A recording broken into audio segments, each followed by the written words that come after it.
এটা এমন একটা ছেলের গল্প যেটা শুনলে আপনার কান খাড়া হয়ে যাবে, কেননা ছেলেটিকে ফাঁসির রায় শোনানো হয়েছিল। যখন ছেলেটার কাছে তার শেষ ইচ্ছার কথা জানতে চাওয়া হয়, তখন সে বুদ্ধি করে এমন একটা ইচ্ছার কথা বলে যেটা শুনে জজ সাহেব পর্যন্ত অবাক হয়ে গিয়েছিলেন। তার শেষ ইচ্ছা ছিল এরকম যে সে এক রাতের জন্য কোনো একটা মেয়েকে বিয়ে করবে আর সারা রাত সেই মেয়েটার সাথে কাটাবে। এখন প্রশ্ন হচ্ছে, এই ফাঁসির দণ্ডপ্রাপ্ত আসামিকে কে বিয়ে করবে, কে তাকে বিয়ে করতে রাজি হবে? কয়দি নাম্বার 715, খুব কম বয়সী একটা ছেলে, বয়স খুব হলে 20 কি 25 এরকম হবে। ছেলেটিকে দেখে আমার খুব মায়া হতো, কারণ এত কম বয়সী একটা ছেলে কিভাবে ফাঁসির দণ্ডপ্রাপ্ত আসামি হয়। আমার নাম ছিল ত্রিনা, আমি ছিলাম একজন ইন্সপেক্টর। সব পুলিশ অফিসারদের মতো আমার মনটাও কঠোর ছিল, কিন্তু এই ছেলেটির বেলায় আমার মনটা একটু নরম ছিল। যেদিন ছেলেটির শেষ ইচ্ছার কথা জানতে চাওয়া হবে, তার মা এলো তার ছেলের সাথে দেখা করতে। ছেলেকে বুকে জড়িয়ে ধরে সে কি আর্তনাদ তার মায়ের। আমি ভাবলাম ছেলেটির মায়ের সাথে তো দেখা হয়ে গেল, তার আর কি শেষ ইচ্ছা থাকতে পারে?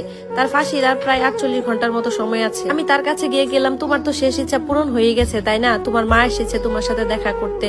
তখন আমাকে দেখে বলতেছে, কি বলেন আপনি? আমার শেষ ইচ্ছা তো অবশ্যই আছে। আমি তাকে বললাম, কি শেষ ইচ্ছা তোমার? তখন সে আমাকে বলতেছে, আমি আপনার সামনে নয়, আমি এসপি সাহেবের সামনে আমার শেষ ইচ্ছা বলবো। এই কথা শুনে আমার খুব রাগ হলো। তারপর আমি ভাবলাম, থাক, 2 দিন পরে তো ছেলেটা মরেই যাবে, তার আবদার তো রাখতেই হয়। আমি ছেলেটিকে এসপি সাহেবের কাছে হাজির করলাম। এসপি সাহেব তাকে শান্ত গলায় বলল, তোমার শেষ ইচ্ছা কি?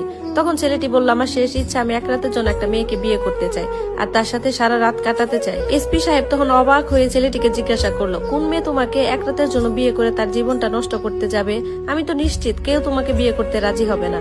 তখন ছেলেটি বলল, আপনি এক কাজ করেন, আপনি আমার এলাকায় মাইকিং করে দেন, আপনি ঘোষণা দিয়ে দেন যে আমাকে কেউ বিয়ে করবে কিনা। এরপর এসপি সাহেবের নির্দেশে আমরা ছেলেটির এলাকায় মাইকিং করে দিলাম আর এটাও বলে দিলাম যে ছেলেটি মৃত্যুদণ্ডপ্রাপ্ত আসামি। 2 দিন পর ছেলেটির ফাঁসি হবে। এরপর বিকেল বেলা গার্ড এসে বলতেছে যে জেলে নাকি নববধূ সেজে একটা মেয়ে এসেছে আর সাথে করে একটা কাজীও নিয়ে এসেছে। আমি তো গিয়ে মেয়েটিকে দেখে অবাক হয়ে গেলাম, বয়স প্রায় 19 কি 20 হবে।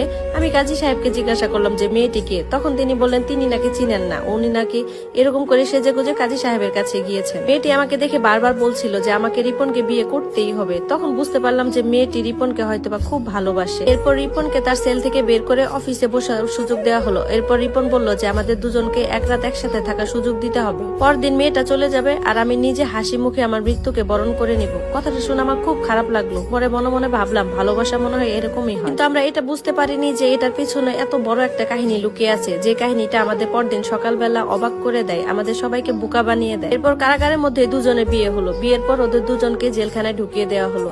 কিন্তু সকালবেলা যে কাণ্ড ঘটলো সেটা দেখে তো আমি হতবাক। রাতের বেলা দুজনকে লকআপে ঢুকিয়ে দিয়েছিলাম, কিন্তু এর কিছুক্ষণ পরেই লকআপ থেকে হালকা হালকা আওয়াজ আসতে লাগলো। আমরা সেটাকে পাত্তাই দিলাম না, কারণ লকআপে এমন একটা মজবুত তালা ঝুলিয়ে দেওয়া হয়েছিল যেটা ভাঙার সাধ্য কারণ নেই। এরই মধ্যে আমি ঘুমিয়ে পড়লাম। এর কিছুক্ষণ পর হালকা চিৎকারের শব্দ পেলাম। আমি দ্রুত সেখানে দৌড়ে গেলাম। দেখলাম রিপনকে যে মেয়েটা বিয়ে করেছিল সে